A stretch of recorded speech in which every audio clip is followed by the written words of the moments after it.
I'm Alexandra Dunn, partner in the Environmental Safety and Incident Response Group at Baker Botts, with our latest installment on important regulatory and legislative events in the first 100 days of the Biden administration. This week, the Senate confirmed Marty Walsh as Secretary of Labor in a 68-29 vote. Prior to his confirmation, Walsh was mayor of Boston for 7 years. A longtime union member and former union president, he is the first union labor secretary since the 1970s. During his confirmation hearing, Walsh emphasized his union background and successes as mayor of Boston.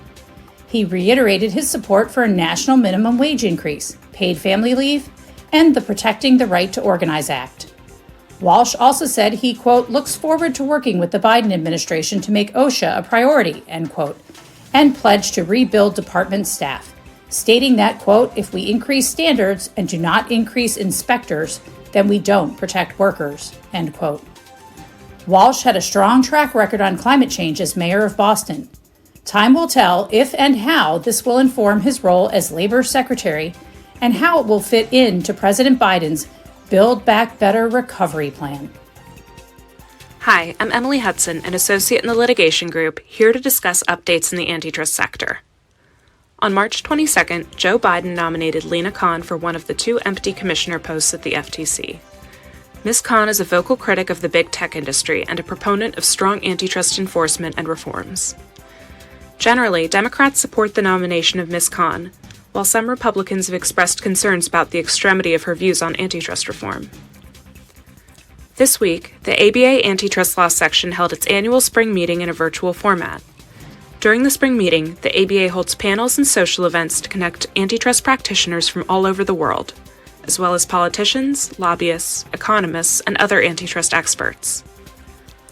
At one spring meeting panel, Marvin Price Jr., the Director of Criminal Enforcement at the DOJ Antitrust Division, stated that although the Biden administration has yet to name a permanent replacement for former Assistant Attorney General Del Rahim, the agency has not hesitated and will not hesitate to move our investigations forward during the transition. He also stated that the DOJ expects to bring more criminal antitrust cases focused on price fixing in labor markets. In addition, Kathleen S. O'Neill, the Senior Director of Investigations and Litigation for the Antitrust Division, noted that merger filings are coming in at an unprecedented volume, which is likely to result in a larger number of DOJ challenges. It is possible that due to the increase in such filings, it could take longer for the enforcement agencies to conduct merger reviews. During a spring meeting panel on Wednesday, Senator Amy Klobuchar made general statements on both the Competition and Antitrust Law Enforcement Reform Act, CALERA, and the Journalism Competition and Preservation Act, JCPA.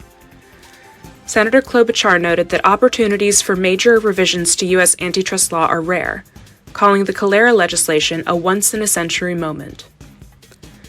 Klobuchar predicts that the provisions of CALERA that provide additional funding for the FTC and DOJ's enforcement resources are likely to pass with broad bipartisan support, noting that without an increase in such resources, the agencies are not going to be able to take on what is essentially the Gilded Age of big tech and antitrust.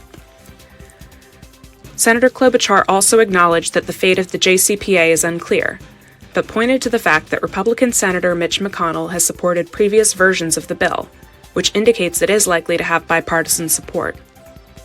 If passed, the JCPA would provide a 4-year period in which news organizations could collectively negotiate with big tech companies on advertising revenues, without being subject to antitrust scrutiny.